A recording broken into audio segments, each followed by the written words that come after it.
transcorrido o tempo jubilar e agora RCC.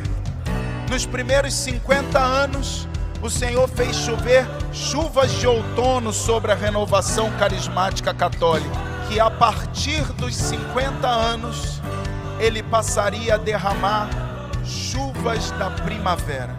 Então o Senhor diz para nós, agora, após 50 anos, eu derramo sobre a renovação carismática católica chuvas da primavera, para o amadurecimento dos frutos, para o florescimento das plantas, para uma colheita abundante. E esse amadurecimento dos frutos e essa colheita abundante virá por meio da oração pessoal e da formação. Venha se formar com a gente. Olá, meu irmão, minha irmã, que a paz de Jesus, o amor de Maria, que é muito doce, e a força do Espírito Santo, que é incomparável, esteja com você e com a sua família. Espero que estejam todos bem, gozando de saúde e paz. Meu nome é Rones. Alegremente eu participo de um grupo de oração que eu amo tanto, chamado São Miguel Arcanjo. E essa missão me levou a uma outra, que é estar nesse tempo à frente do Conselho da Renovação Carismática Católica aqui na Diocese de Uberlândia. Saiba que eu rezo diariamente pelas suas intenções e peço que você também reze pela minha vida, pela minha saúde, pela minha família e pela minha missão. E antes de eu assumir essa missão, eu já era membro do Ministério de Formação aqui da Diocese de Uberlândia há 8 anos. E é em nome desse movimento, e é em nome desse ministério, que eu estou aqui nessa hora para a gente passar aqui os próximos minutos, nos formando, fazendo aquilo que é da vontade de Deus, que a gente aprofunde os conhecimentos de Deus para que nós possamos amá-lo ainda mais. E se você está aqui nesse vídeo, é porque você já participou do primeiro vídeo, ministrado pelo Francis, e ele explicou qual é o tema dessa nossa formação. Ele explicou que nós estamos em um módulo chamado módulo liturgia. E no primeiro ensino você acompanhou com ele o conceito, a etimologia e a conceitualização do termo liturgia. E agora nós vamos dar continuidade falando sobre o ano litúrgico. E esses ensinos, eles ainda terão outros ensinos que você pode acompanhar, conforme ele já disse, na descrição desse vídeo. Terá muitos ensinos aí para que a gente possa se formar. E antes da gente começar a nossa formação, dessa hora, vamos pedir que São Miguel Arcanjo combata nos combates espirituais em nosso favor. Se você pode, erga seu braço direito e reze comigo. São Miguel Arcanjo, defendei-nos no combate. Sede nosso refúgio contra as maldades e as ciladas do demônio. Ordene-lhe Deus, instantemente o pedimos. E vós, o príncipe da milícia celeste, pela virtude divina, precipitai ao inferno a Satanás e a todos os espíritos malignos que andam pelo mundo para perder as almas. Amém. São Miguel Arcanjo, rogai por nós e defendei-nos no combate. Em nome do Pai, do Filho e do Espírito Santo. Amém. Louvado seja o nosso Senhor Jesus Cristo, para sempre seja louvado. Então, meu irmão, minha irmã, vamos juntos nesses próximos minutos falar um pouco mais sobre liturgia, de uma maneira muito específica sobre o ano litúrgico. E o ano litúrgico, ele faz uma referência a tempos e momentos. Então, se a gente pegar a Sagrada Escritura, nós vamos ver que em muitos lugares, muitas passagens, vai falar sobre o tempo, a questão do tempo e a questão de se organizar o tempo. Existe uma passagem muito conhecida de nós, cristãos católicos, sobretudo da Renovação Carismática, que é Atos capítulo 1. Vai narrar aí o episódio da Ascensão de Cristo. Então, nesse período da Ascensão, as pessoas interrogavam a Jesus se seria agora que seria instaurado o reino em Israel. E lá no versículo 7, Jesus os responde dessa maneira: Não vos pertence a vós saber os tempos, nem os momentos que o Pai fixou em seu poder. Então a palavra nos deixa claro que existe os tempos e os momentos. E eles são fixados pelo Pai. Os tempos e os momentos são fixados pelo Pai. E se a gente for analisar, para além da Bíblia, existem ainda outras características, outros pontos que há de falar sobre a questão do tempo. Eu trago aqui duas nomenclaturas, Cronos e Kairos. São dois tempos. O tempo Cronos, ele vem da mitologia e vem falar exatamente do Cronos, Deus do tempo, do relógio, do cronômetro. E esse cronômetro, muitas vezes, ele nos escraviza. Não raro a gente ouve as pessoas falando: eu não tenho tempo, eu estou sem tempo. Como o tempo passou rápido. Eu estou sem tempo para fazer isso, não consigo fazer aquilo porque acabou o tempo, meu tempo está muito curto. Então, repito, o tempo Cronos, que a nossa sociedade nos impõe de tal maneira que às vezes chega a nos escravizar. Mas ao contrário desse tempo Cronos, existe um outro tempo chamado Kairos. E o que seria esse Kairos? É o tempo da graça de Deus. É o tempo que nós, cristãos católicos, devemos estar imersos nesse tempo. No tempo da graça de Deus. Mesmo que às vezes o relógio nos acuse que nós temos pouco tempo. Que nós possamos utilizar desse tempo da graça de Deus e utilizarmos do tempo que nós temos para fazermos a vontade de Deus, o nosso Pai. E se a gente voltar na Sagrada Escritura, agora lá no livro do Eclesiastes, um livro também muito conhecido de nós, lá no capítulo 3 do Eclesiastes, repito, uma passagem muito conhecida, também vai abordar a questão do tempo. E ela traz como título, um tempo para cada coisa. Existe uma bela canção que fala isso, tempo para nascer, tempo para morrer, tempo para plantar, tempo para várias coisas. E lá no versículo 11 diz assim: as coisas que Deus fez são boas a seu tempo. Então todas as coisas que Deus fez, elas são boas. Eu costumo falar sempre, costumo falar muito, que Deus é bom sempre. Sempre Deus é bom. Porque todas as coisas que Deus faz são boas. Conforme nós acabamos de ouvir aqui no versículo 11 do capítulo 3 de Eclesiastes. Repito, as coisas que Deus fez são boas a seu tempo. E nós temos a certeza que nós, seres humanos, somos seres cíclicos. Nós temos um ciclo.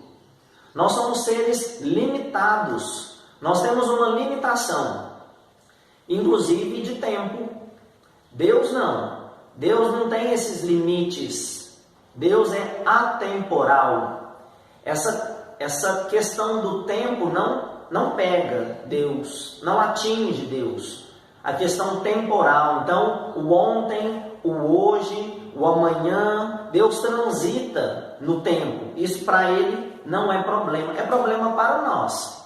Conforme nós acabamos de ouvir, existe um tempo para morrer, um tempo para nascer. Nós, seres humanos, nascemos, nós vivemos um tempo limitado aqui na Terra e haverá o dia em que nós vamos morrer. Vai acabar o nosso tempo aqui na Terra para começar um outro tempo na eternidade. 1000 dias é como 1000 anos é como um dia, e que na eternidade não tem também a questão do tempo. Então essa é para nós. Na nossa sociedade nós também contamos o tempo, porque é importante para nós, seres humanos, que somos limitados, ter uma organização do tempo.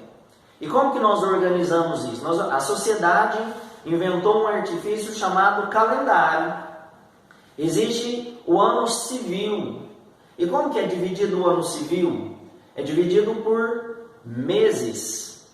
Então, o ano civil, que ele começa no dia 1º de janeiro, ele tem a data de começar, e ele tem a data de terminar, que é 31 de dezembro. Então, esse ano, esse tempo, ele é dividido no ano, 365 dias, nos anos bissextos, 366 dias. Ele pode ser dividido em semestres, trimestres, bimestres, meses, semanas, dias, horas, minutos, segundos e assim por diante. Esse calendário civil, que repito, ele tem essa forma de divisão, ela relata acontecimentos passados, acontecimentos que já passaram, e onde às vezes nós apenas trazemos na nossa memória e nós celebramos, nós festejamos, repito, acontecimentos que já se passaram. Então, se a gente for pegar 7 de setembro, nós não vamos viver novamente a proclamação da República, a nossa independência, nós não vamos viver isso.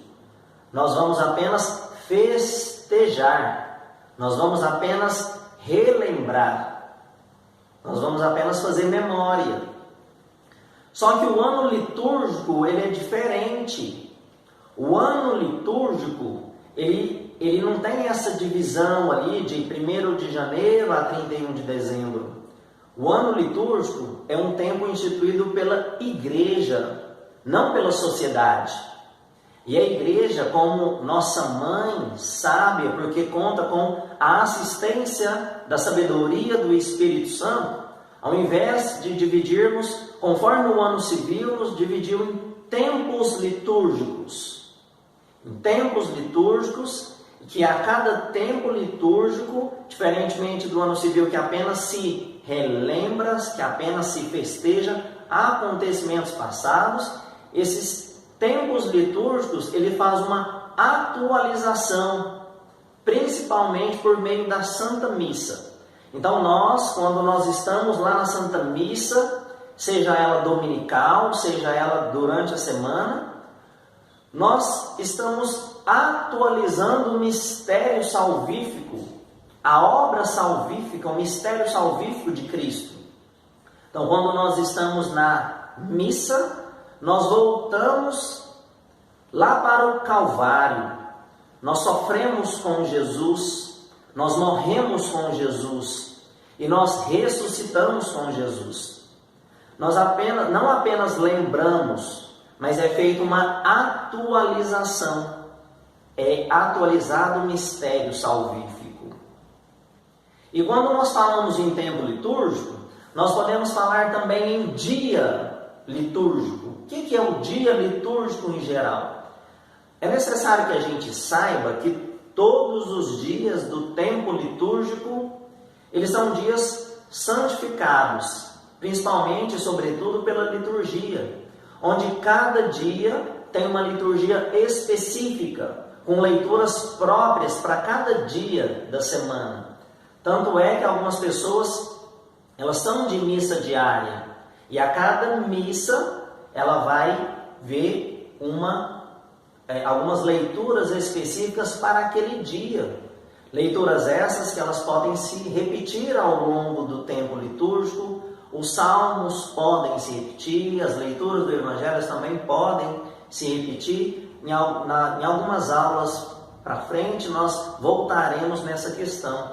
E o dia litúrgico que falamos dele, ele tem também um tempo para começar e um tempo para finalizar. Ele começa meia-noite e ele termina à meia-noite. Então ele tem ali esse tempo, sim, de 24 horas, onde a igreja ela celebra algumas liturgias próprias daquele dia. E esse dia litúrgico, ele vai de meia-noite a meia-noite, ou seja, 24 horas, exceto nos domingos e nas solenidades. Porque o domingo e as solenidades são tão importantes que eles ultrapassam esse período aí de 24 horas.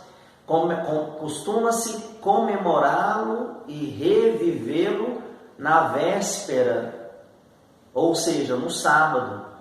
Então, por que a Santa Mãe Igreja faz isso? Porque ela é uma mãe caridosa, ela é uma mãe amorosa, e ela faz tudo para que os seus filhos participem da obra salvífica de Cristo. E como que acontece isso? Por exemplo, nós vamos falar do dia, o domingo. Então já vamos falar do domingo. O que é o domingo? O domingo é o Dominus, é o dia do Senhor, é o dia ali onde aconteceu os principais eventos com Jesus, os célebres eventos, as aparições aos discípulos, aconteceram praticamente, principalmente no domingo. Tanto é que com a ressurreição de Cristo, que se deu no domingo, fez com que o domingo fosse o dia da festa por excelência. Tanto é que a Mãe Igreja, ela não recomenda que nos domingos se faça jejum, não recomenda que se faça penitências, porque domingo, repito, é o dia por excelência da ação de graças. É o dia do Senhor, é um dia de festa, é um dia de alegria. Só que algumas pessoas, alguns dos nossos irmãos e irmãs, eles trabalham em regime de 12 por 36. Então, se a gente tem uma dessas pessoas que trabalha no regime de 12 por 36 e caiu na escala que ela vai trabalhar no domingo. Ela vai começar a jornada de trabalho às 7 horas da manhã e só vai finalizar às 19 horas. Ela passou praticamente todo o domingo trabalhando, o que a impossibilitou de participar de uma Santa Missa no domingo. E repito, como a Mãe Igreja é caridosa e amorosa, ela arrumou um artifício para que os seus filhos não deixassem de participar do sacrifício dominical. Então, nesse sentido, ela faz uma prerrogativa que a missa do domingo, ela pode ser vivenciada desde a véspera, ou seja, desde o sábado a partir das 18 horas. Então, se a pessoa participou da missa no sábado a partir das 18 horas, ela já cumpriu o preceito dominical, ou seja, ela já fez... eu não gosto de usar essa palavra, é uma expressão feia, na minha opinião, mas ela já fez a obrigação dela.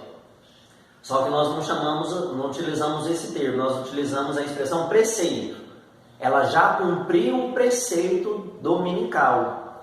Mas é claro que existe, como nós acabamos de dizer, o dia do Senhor, e o dia do Senhor é o Dominus, é o domingo.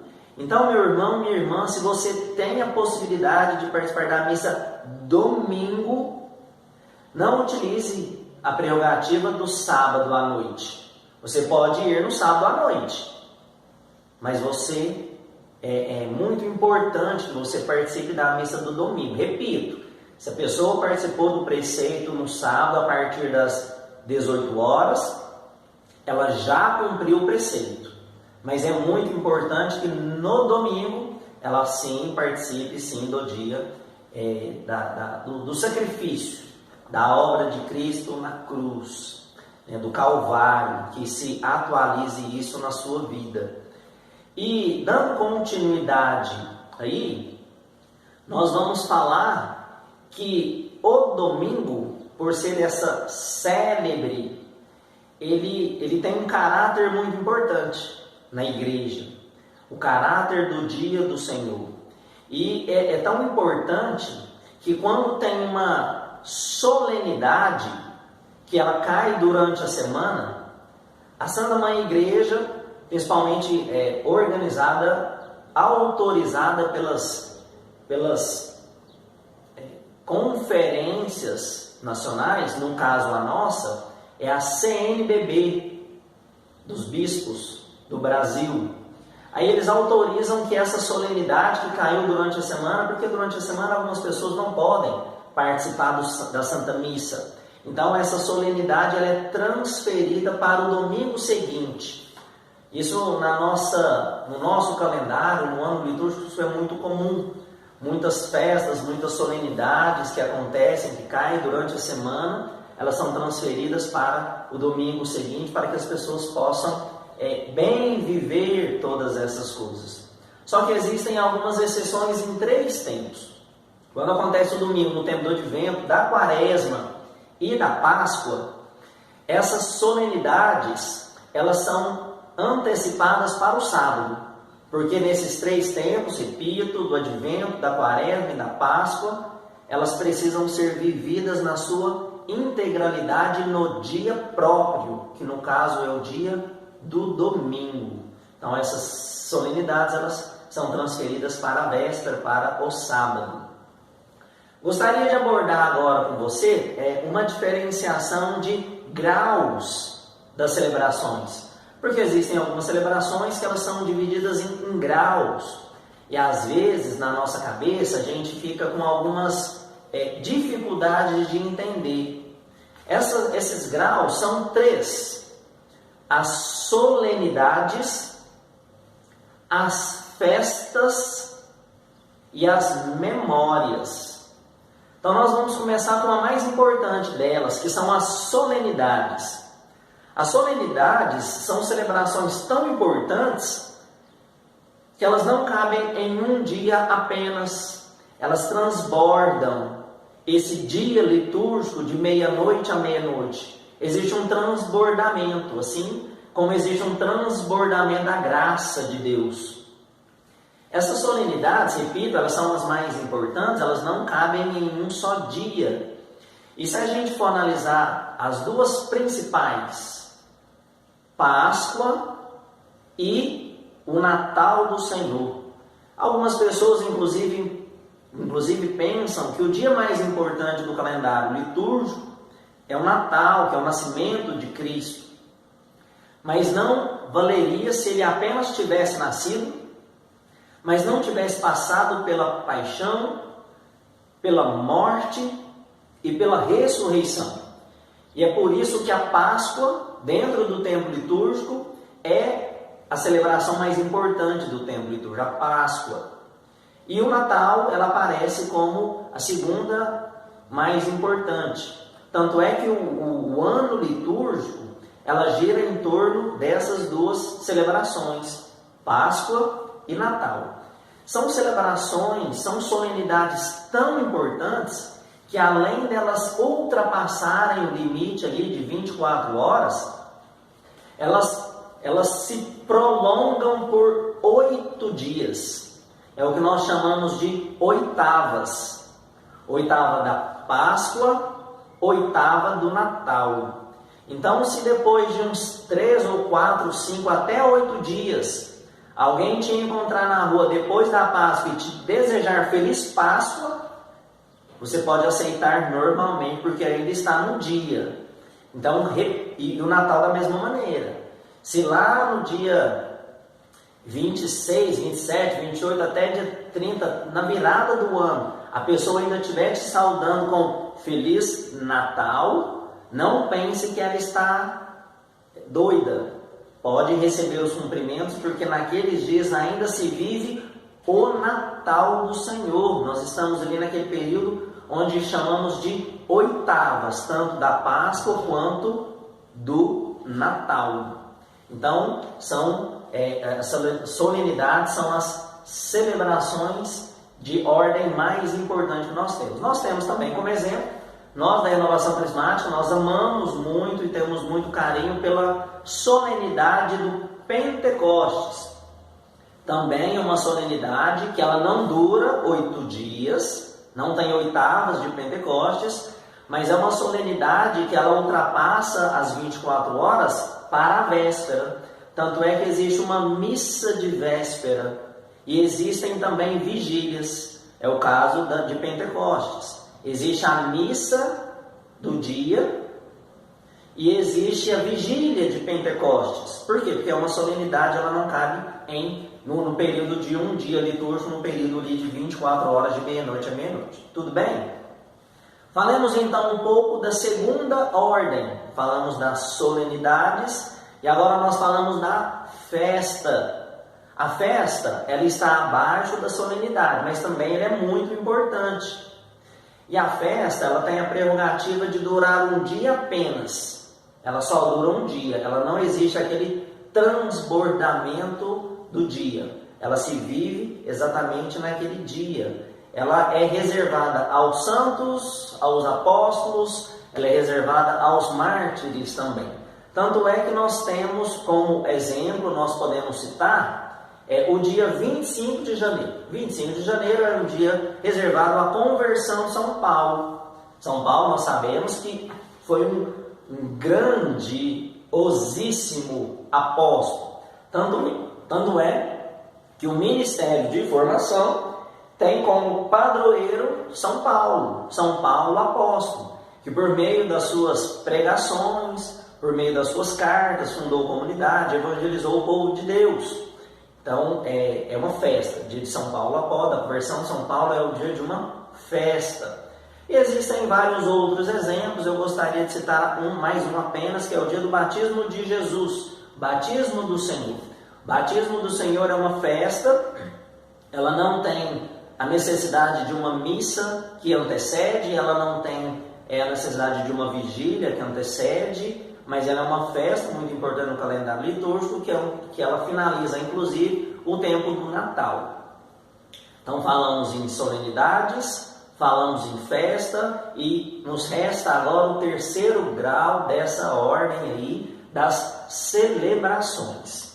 O terceiro grau aí das celebrações, nós chamamos de memórias. Memórias. Essas memórias, elas são divididas ainda em duas categorias. Existem as memórias obrigatórias e as memórias facultativas. Como o próprio nome já diz, as obrigatórias, elas têm que ser rezadas. As facultativas, não. O padre, no caso ali como o presidente da celebração, o persona Christi, ele vai escolher se ele quer ou não celebrar aquela memória.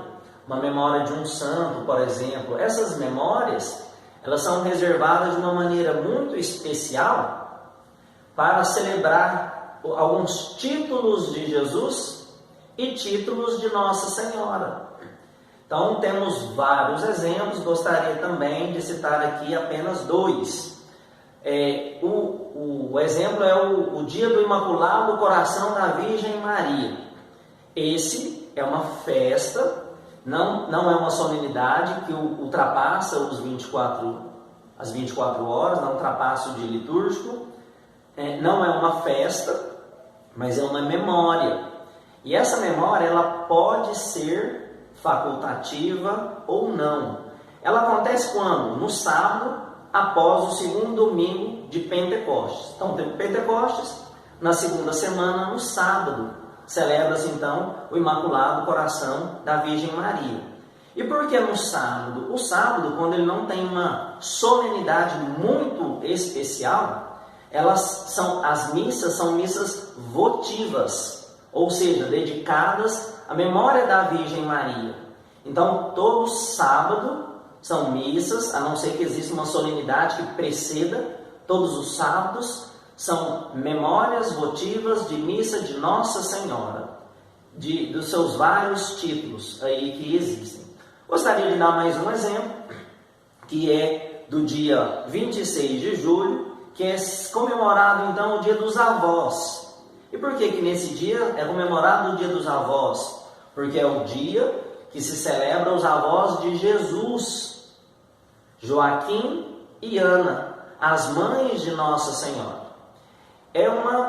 É considerado uma memória. Então o padre pode ou não celebrar. Vou dar um exemplo. Vamos imaginar que existe uma paróquia que Ana e Joaquim são os padroeiros daquela paróquia. Então, para aquela paróquia, essa memória é de cunho obrigatório, porque é o padroeiro daquela paróquia. Mas em outra paróquia, pode ser que o padre queira rezar uma outra missa. Então, ele não precisa celebrar aquela missa obrigatoriamente em relação a Santa Ana e São Joaquim. Espero que tenha ficado claro essa divisão de solenidades, festas e memórias. Nós vamos falar um pouco agora, dando continuidade aí nesse ensino, nós vamos falar do ano litúrgico propriamente dito em suas divisões de tempos. Existem os vários tempos e nós vamos falar um pouco sobre cada um desses tempos. Eu sei que, por ser muito comum, nós temos na nossa cabeça até aqueles quadrinhos do calendário civil. Janeiro, fevereiro, março, abril, maio, junho e assim sucessivamente até chegar em dezembro. Porque isso está muito batido na nossa mente, está muito comum do nosso cotidiano. Mas nós vamos exibir, agora vou até tirar a imagem aqui do meu rosto, nós vamos exibir na tela cheia o calendário litúrgico, a simbologia do ano litúrgico, que nós vamos falar um pouco sobre as cores, sobre quando começa, quando termina e o que é que basicamente é celebrado nesses tempos litúrgicos. Então vamos lá, gostaria que você acompanhasse comigo aí a simbologia do ano litúrgico. Então, a partir de agora, você visualiza aí a representação do ano litúrgico. E antes da gente entrar nos tempos propriamente ditos, gostaria que você direcionasse seu olhar para o centro dessa representação. Nós, cristãos católicos, temos como o centro da nossa fé o Cristo. Então, nós temos aí um cordeiro, um desenho, uma representação de um cordeiro. E esse cordeiro na Sagrada Escritura ele é muito significativo. Desde lá do Antigo Testamento, nós já temos a lembrança da passagem bíblica onde o anjo exterminador passaria para destruir. E ele só não destruiria aquelas pessoas a qual tivesse o sangue do cordeiro estampado na porta, que seria o povo cristão. Então, o sangue do cordeiro ele já salvara lá no Antigo Testamento o povo de Deus. E no Novo Testamento, esse cordeiro, que existia para expiação dos pecados, e o que seria isso? A pessoa que tinha um pecado, ela ofereceria um cordeiro, ou um par de rolas, ou 2 pombinhos, para expiar os pecados. Então, eles eram sacrificados, e as pessoas ali tinham seus pecados perdoados. Então, essa era a representação do cordeiro. E no Novo Testamento, o cordeiro é, senão, o próprio Jesus, que ele vem para expiar de forma definitiva os pecados do mundo. Então, ele é o novo Cordeiro de Deus. É aquele que João Batista, o seu primo, disse aos seus discípulos, eis o Cordeiro de Deus, apontando para Jesus, aquele que tira o pecado do mundo. Então, esse é o Cordeiro. E o Cordeiro, onde é que ele expiou os pecados do mundo? Na cruz. Na Santa Cruz que nós devemos venerar. Onde tem a representação do Alfa, que é o início de todas as coisas, e o Ômega, que é o fim, a finalidade de todas as coisas. E nesse centro, então, nós temos o Cordeiro de Deus. Então, sabendo disso, nós podemos entrar nos tempos litúrgicos. E o ano litúrgico ele vai começar lá no Advento, que ele começa 4 domingos antes do Natal, e ele vai ter o seu término lá em 24 de dezembro. E ele é representado aí, como nós podemos ver, pela cor roxa, que tem um significado de serenidade. Então, nós estamos de forma serena, significando que estamos de forma muito piedosa na expectativa da vinda do Salvador, da vinda do Cristo. Tem um significado de purificação, de uma alegria moderada. Tanto é que na terceira semana a igreja se reveste da cor róseo, que é esse terceiro domingo do Advento. É o domingo da alegria, porque nós estamos esperando aquele que há de vir, por isso o advento. E quem há de vir, ou seja, quem virá num tempo posterior, o Cristo, que nós visualizamos aí no centro desse ano litúrgico. Passado esse tempo, nós chegamos no tempo do Natal, o tempo que se inicia ali no dia 25 de dezembro e que ele vai terminar lá no domingo do batismo do Senhor. Ele tem como cor branco, que vai simbolizar aí para nós a alegria da ressurreição, a alegria da pureza, da vitória. E nesse sentido, nós podemos entender de uma maneira muito, muito forte, mas marcante aí, a pureza. A pureza daquele que veio ao mundo sem pecado algum, para que os nossos pecados fossem perdoados. Nós vamos entender que ele tem como significado a fé, a alegria, o acolhimento do Filho de Deus feito homem. O Deus que estava lá, enquanto Deus, ele se fez homem por amor a nós. E é isso que nós celebramos, essa alegria. E nessas festas, o branco, ele também é utilizado nas festas de Nossa Senhora e dos santos, exceto os mártires, porque na festa dos mártires é utilizado o vermelho. Aí depois desse tempo do Natal, nós temos um tempo comum. Esse tempo comum ele vai ser dividido em duas partes. A primeira parte, que vai entre o Natal e no Ano Novo, o tempo do Natal, e o tempo da Quaresma. Nesse tempo, a segunda parte, a gente consegue ver um pouco mais para frente, está entre o tempo da Páscoa e o tempo do Advento. Ele vai ter aí como cor o verde, que universalmente para nós, nós recebemos esse tempo como o tempo da esperança.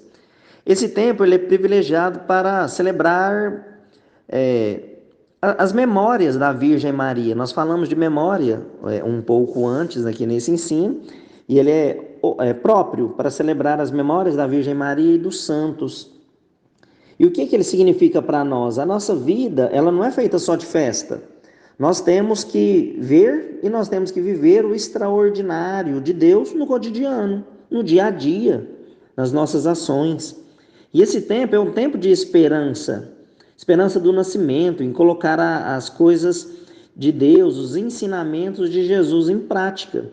Então, o tempo comum, ele é muito importante para nós, para a vivência da nossa fé. Na sequência, nós vamos ter aí o tempo da Quaresma. Então, o tempo da Quaresma, ele é um tempo de 40 dias, e ele é simbólico para nós também, em relação a esse número 40. Aparece várias vezes na Bíblia. 40 dias, 40 também foi o tempo que Jesus foi tentado no deserto. 40 também foi o tempo que o povo de Deus sofreu no Egito, que eles caminharam a caminho da terra prometida. Então esse número 40 ele é muito significativo para nós. E quando é que começa a Quaresma? Começa na quarta-feira de cinza, que é um dia de jejum, é um dia de imposição das cinzas, né, naquele momento tão importante que algumas pessoas que inclusive não conseguem ir à missa, elas levam um pouco das cinzas para impor na cabeça dos entes queridos, daqueles que ficaram em casa. Aquelas cinzas, elas são feitas dos ramos do domingo de Ramos do ano anterior. Então, a cada celebração do domingo de Ramos, algumas pessoas levam os ramos para casa. Aqueles que ficam na igreja, eles são queimados, colocado uma outra mistura também, com um óleo, com água, e são feitas as cinzas que vão ser utilizadas no próximo ano. E quando é que termina? Termina na missa da Ceia do Senhor. E nessa missa na Ceia do Senhor, que é na quinta-feira de manhã, já vai começar também aquele que a gente chama de tríduo pascal. Então, na quinta-feira de manhã, onde começa esse tríduo, começa também ali aquela Semana Santa, está dentro da Semana Santa, E nesse dia da quinta é a missa da unidade, a missa onde que está o bispo com todos os padres da sua diocese, e que o padre benze os santos óleos do batismo, da crisma e da unção dos enfermos. Esse tríduo pascal, que ele começa na quinta, na quinta é o dia também da instituição da Eucaristia, o dia do padre, passa pela Sexta-feira Santa, que a Sexta-feira Santa também é um dia de jejum, um dia que a Santa Mãe Igreja é na Quaresma, que ela pede 2 dias de jejum, de penitência, que é o dia da Quarta-feira de Cinzas, e é o dia também da Sexta-feira da Paixão. Inclusive, na sexta-feira é o único dia do ano inteiro que não se celebra missa. Os fiéis comungam da Eucaristia, das partículas que foram consagradas na véspera, porque na sexta-feira não tem missa. E no sábado santo, é o sábado da vigília pascal, é chamada a Vigília das Vigílias. É a missa mais longa também, tem muitas leituras, muitos salmos, e infelizmente muitas pessoas não gostam de participar porque exatamente ela demora, a missa é demorada. Começa com o fogo novo, que começa do lado de fora ainda da igreja, que o sacerdote fere o círio pascal, que tem uma fórmula muito bonita, é feito nesse dia aí, né, da vigília do sábado santo. Aí, só que ainda falando do tempo da quaresma, no 6º domingo se inicia a Semana Santa, né, com o domingo de Ramos, que é também chamado a Paixão do Senhor. E na semana anterior, por tradição da igreja, celebra a Semana das Dores, que tem ali, dentre outros eventos que a paróquia costuma fazer, a procissão do encontro de Jesus com o encontro de sua mãe, de Maria. E nessa quaresma, no tempo quaresmal, a cor predominante é o roxo. É um tempo também onde se cobre as imagens para elas serem descobertas, né, na Páscoa, né, na ressurreição aí de Jesus. A quaresma, para nós, é um tempo forte de conversão e penitência, tanto é que quando se deposita as cinzas nas pessoas, na testa da pessoa, é feito um sinal da cruz e é proferido os seguintes dizeres: convertei-vos e crede no Evangelho. É um tempo forte de conversão, é um tempo forte também que favorece o jejum, a esmola e a oração. É necessário aí esse tempo quaresmal ser vivido de uma forma muito intensa, muito bonita e muito verdadeira entre nós cristãos. Acabado esse tempo quaresmal, inicia-se então na igreja um tempo muito bonito, que é o tempo da Páscoa, que é um tempo que corresponde ali 50 dias, que ele começa lá no domingo da Páscoa, ou chamamos também no domingo da ressurreição, e ele vai finalizar lá no domingo de Pentecostes, onde nós, da Renovação Carismática, tanto amamos essa data tão especial para nós, que é a data do domingo de Pentecostes. E esse prefixo da palavra Pentecostes, pente, que vem aí que nos lembra 50 dias depois da Páscoa. E esse tempo é um tempo propício para utilizarmos. A igreja se reveste do branco. E por que o branco? O branco que vai lembrar a alegria da ressurreição. Que o Cristo ressuscitou. Aleluia! Então é um tempo de bastante alegria para nós. E ele vai finalizar e vai voltar novamente com um tempo comum, que vai gerar em torno de 34 semanas. E ele tem o seu término, ele vai finalizar com a festa de Cristo Rei do Universo. Então ele finaliza ali nessa festa de Cristo Rei, na solenidade de Cristo Rei. E existe nós falamos de algumas cores, eu gostaria de falar de 2 cores que quase não são utilizadas. Primeiro é o dourado. Então o dourado é uma cor muito bonita, quase não se vê. Significa aí júbilo, festa, alegria, triunfo, e é utilizado também nas solenidades, ou da Páscoa, solenidade do Natal, e nessa solenidade de Cristo Rei. Não são todos os padres em todas as paróquias que costumam utilizar o dourado, mas é uma cor litúrgica. Existia uma cor, ela caiu em desuso, que é o preto, que significa luto, significa tristeza, e era utilizado na missa dos fiéis defuntos. Só que hoje não é mais utilizado, foi substituído pelo roxo. Hoje em dia é utilizado o roxo.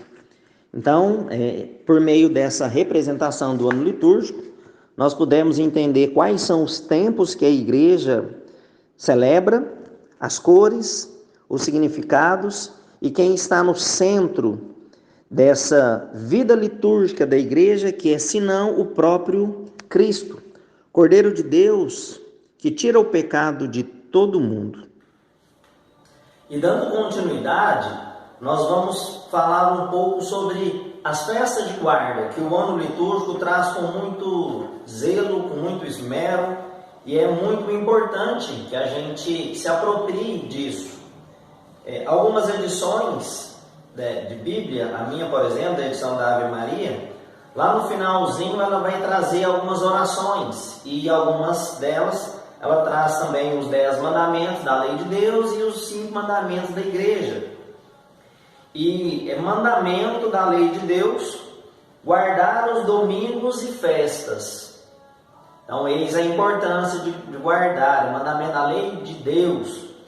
E é o primeiro mandamento também da igreja, dos 5 mandamentos da igreja. O primeiro, ele já vai fazer referência aos domingos, a missa e às festas de guarda. Vem dizer assim, o primeiro mandamento da igreja: ouvir missa inteira nos domingos e festas de guarda.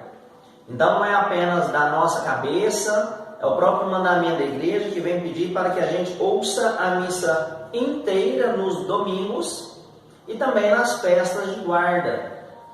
Acontece que muitas das festas de guarda, na realidade são só 10. Elas não constam, elas não aparecem todos os anos no domingo. E é importante que a gente, mesmo que não caia no domingo, é importante que a gente participe dessas festas, dessas missas. E eu estou aqui com o material que nós vamos disponibilizar, esse material aqui, essa apostilinha, na descrição do vídeo. Então, nós separamos aqui as festas de guarda que a gente precisa participar. A primeira delas é no dia 1º de janeiro, que é a solenidade de Santa Maria, Mãe de Deus. E é difícil algumas pessoas participarem dessa missa, talvez pelo caráter festivo que teve na noite anterior. Então foi Réveillon, começou o novo ano. Algumas pessoas vão na missa no dia 31 para agradecer o ano que se passou, que acabou, de acabar. Mas algumas pessoas se esquecem de ir no primeiro dia do ano, que é inclusive uma festa de guarda, um dia de preceito, um dia que a gente precisa ir. Algumas pessoas vão falar que estão cansadas, que enfim, mas é necessário que a gente vá nessa missa do dia 1º, que é uma missa de festa de guarda. A segunda é lá no dia 6 de janeiro, que é o dia da Epifania. A Epifania é a manifestação. É importante que a gente participe da missa nesse dia. O missal romano, ele prescreve que essa data ela pode ser variável do dia 2 até o dia 8, mas o dia mesmo é o dia 6. Mas pode ter essa variação para que seja celebrada na missa, mas o dia mesmo, o dia de preceito, é o dia 6, que é o dia da Epifania, o dia da manifestação de Deus. A terceira aí é o dia 19 de março, que é a solenidade de São José. E porque São José é o patrono universal da igreja, é o patrono universal de todas as paróquias. Então é necessário que a gente vá na missa no dia 19 de março. O dia da festa da Ascensão de Jesus é uma data variável, ela não cai num dia exato. Ela deve ser celebrada na quinta-feira da 6ª semana da Páscoa. Então aqui nesse calendário aqui nós temos Então esse dia da Ascensão, ela vai ser celebrada aqui na quinta-feira da semana da Páscoa. Então olha aqui, ó, Ascensão do Senhor. A próxima data é a data de Corpus Christi, que também é uma data variável, que ela deve ser rezada na primeira quinta-feira após o domingo da Santíssima Trindade. Então tem o dia da Santíssima Trindade, passou o Pentecostes, Santíssima Trindade, na sequência a festa de Corpus Christi, que no caso é a primeira quinta-feira.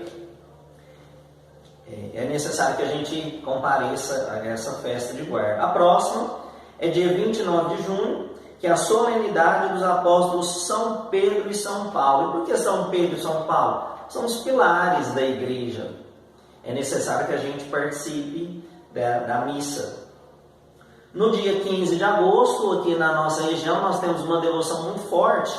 A Nossa Senhora da Abadia, algumas pessoas falam Água Suja, e muitas pessoas gostam de participar da Santa Missa lá na cidade de Romaria, que é relativamente próximo aqui da nossa cidade.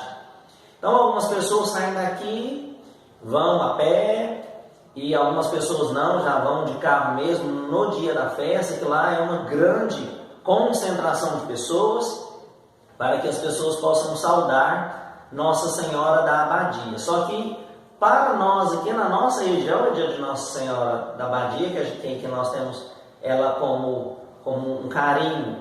Mas a festa mesmo é da Assunção de Maria, da Assunção de Nossa Senhora. E é um dia muito particular para nós cristãos carismáticos. Nós gostamos de fazer a Quaresma de São Miguel Arcanjo, começa exatamente nesse dia 15 de agosto. E no dia 1º de novembro é o dia de Todos os Santos, é necessário que a gente vá. Algumas pessoas, elas deixam de participar porque vai na missa no dia de finados, que está colado, mas o dia 1º é o dia de Todos os Santos, é necessário que a gente participe da Santa Missa. No dia 8 de dezembro, que é o dia da Imaculada Conceição de Maria, é missa de preceito, precisamos ir.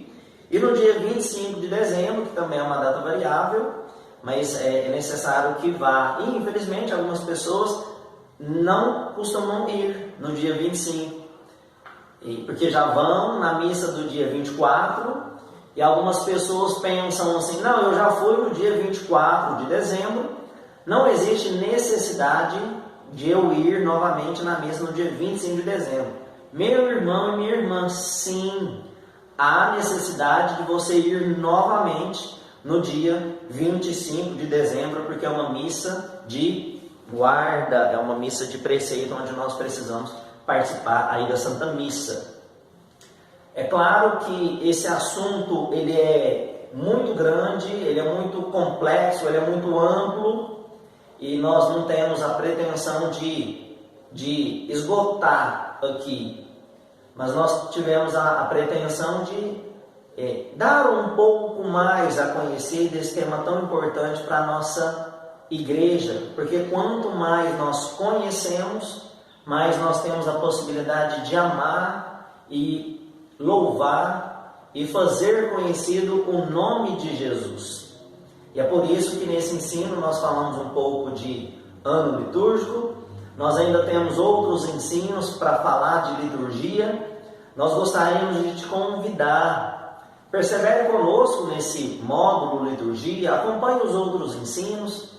Acompanhe o de ontem, caso você não acompanhou. E na sequência teremos outros ensinos também sobre liturgia. E nós gostaríamos que você acompanhasse conosco. Repito, na descrição desse vídeo nós colocamos um monte de informações, caso você queira aprofundar nesse estudo, que vai ser de grande edificação para você. Nós vamos encerrar esse ensino pedindo que Maria, a mulher de Pentecostes, a Senhora e Rainha, interceda por nós, fazendo que o amor que nós temos pelo seu Filho Jesus cresça a cada dia, e que a Santa Liturgia possa nos ensinar a amar mais a Jesus. Rezemos juntos. Ave Maria, cheia de graça, o Senhor é convosco. Bendita sois vós entre as mulheres e bendito é o fruto do vosso ventre, Jesus. Santa Maria, Mãe de Deus, rogai por nós, os pecadores, agora e na hora da nossa morte. Amém. Nossa Senhora de Pentecostes, rogai por nós. Em nome do Pai, do Filho, do Espírito Santo. Amém.